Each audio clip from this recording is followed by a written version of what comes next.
नमस्कार दोस्त, मैं उदय। दोस्त, जब मनुष्य खुश में रहता है, सुख और आनंद में रहता है, तब भगवान को इतना याद नहीं करता है। वो भगवान को कब याद करता है? जब उसका जीवन में समस्या आता है, दुख आता है और कष्ट आता है। वो समय चित्कार करके प्रार्थना करता है। मनुष्य जीवन एक विचित्र यात्रा, एक चुटकी में सब बदल जाता है। जिनको ये सब मालूम है, उन्हें ये सब चीज़ में गर्व नहीं करते हैं। ये संसार में सारे चीज़ क्षणस्थायी, कुछ भी घटनाएं के लिए भगवान को धन्यवाद देना उचित। दोस्त, मनुष्य जीवन ऐसा है, आज सब ठीक ठाक है, ऐसे एक समय आ जाते हैं सब गड़बड़ हो जाता है। मनुष्य समस्या के बीच में रह जाता है। उसको लगे उसके हाथों में कुछ नहीं है, तब एकमात्र रास्ता है, वो है भगवान को प्रार्थना करना। आप ये चीज़ को माने या ना माने, ये है चिरंतन सत्य। जीवन में अगर भगवान के पास आपका दुख, आपका मन की बात पहुंचाना है, तो एकमात्र रास्ता है, वो है प्रार्थना। इंसान कहता है आजकल समय बदल गया है, पहले दुनिया अलग था, उस समय ईश्वर सब सुनते थे। आजकल ऐसे नहीं होता है। भगवान को प्रार्थना करके कुछ मिलता नहीं, इससे बड़ी बात और क्या है। दोस्त, ये बातें याद रखिए, युग परिवर्तन होता है लेकिन ईश्वर नहीं। जिसका आकार नहीं, वो है निराकार। जो कि यह संसार जब शुरू हुआ है तब से वो है। वो कैसे बदल जाएंगे? ईश्वर कभी बदलते नहीं, और उनके कार्य करने का पद्धति भी वो भी बदलता नहीं। पहले से जैसा था आज भी वैसा है, और सृष्टि के अंत में वैसा ही रहेगा।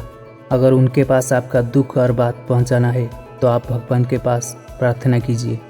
ये चीज़ बहुत चमत्कार है, असंभव को संभव बना देता है। आप विश्वास कीजिए और ये चीज़ को अपनाइए। दोस्त, मनुष्य क्यों दुख में प्रार्थना करेगा, सुख में प्रार्थना क्यों नहीं करेगा? कि मेरा जीवन में दुख नहीं आना चाहिए। और मनुष्य प्रार्थना करना चाहिए, वो दुख में हो या सुख में। प्रार्थना का चमत्कारी शक्ति के लिए कार्य करता है। ईश्वर का सृष्टि में सब समान है, वो इंसान है या जानवर। तो चलिए दोस्त, प्रार्थना का चमत्कार शक्ति क्या है, ये छोटी सी कहानी माध्यम से जानेंगे। हम प्रार्थना करने के लिए हमारे अंदर से इच्छा जागृत होगा। दोस्त, एक जंगल में एक हिरनी रहता था। वो उधर बहुत खुशी में था। उसका 2 छोटे छोटे बच्चे थे, लेकिन वो जंगल में उनको पानी पीने के लिए बहुत दूर में एक जलाशय था, उधर सब जानवर जाते थे पानी पीने के लिए। एक दिन वो हिरनी जंगल में घूमता था, उसके साथ 2 बच्चे भी थे। उस समय उनको प्यास लगा, सब निकल गए पानी पीने के लिए।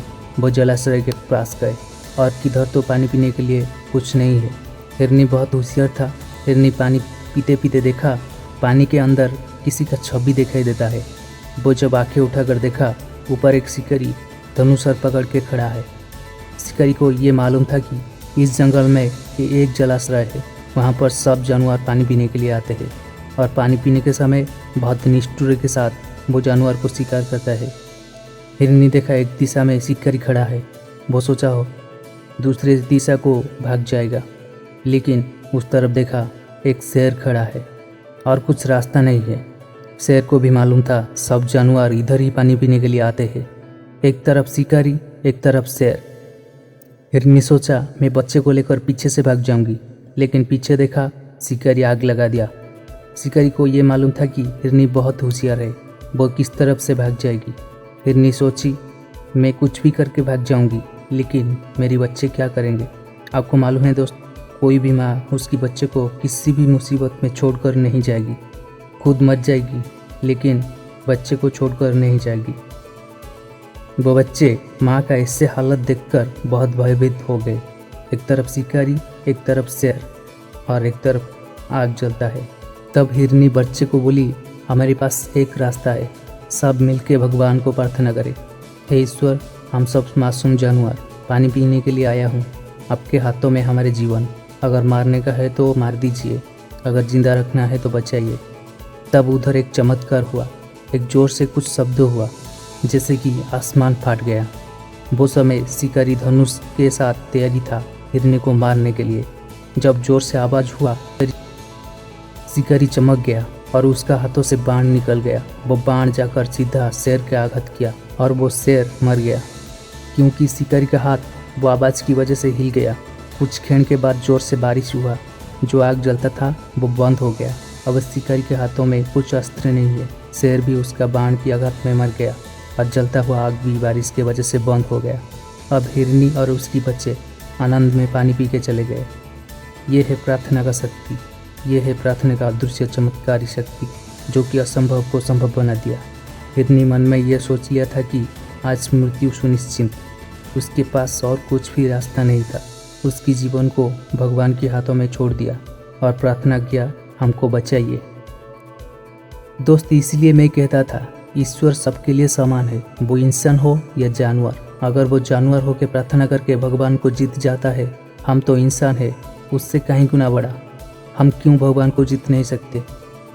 मनुष्य इस चीज़ को समझता नहीं क्योंकि वो शक्ति हमको दिखाई नहीं देता है। ये दुनिया में बहुत सारी चीज़ है जो हमको दिखाई नहीं देता है, जैसे कि वायु, उसके बिना तो जिंदगी असंभव। इसीलिए हमको विश्वास करना पड़ेगा भगवान की शक्ति को, समझना पड़ेगा प्रार्थना का अदृश्य चमत्कारी को। जब मनुष्य का सारे शक्ति असफल हो जाता है तब भगवान हमको शक्ति देते हैं, हमको रास्ता दिखाते हैं, जैसे कि हिरनी को दिखाए थे। तो दोस्त, वीडियो कैसा लगा जरूर कमेंट करके बताइए। चैनल को सब्सक्राइब करना मत भूलिए क्योंकि ऐसे रिलेटेड वीडियो आपके पास तुरंत पहुंच जाएगा। आज के लिए इतना, रहता हूँ।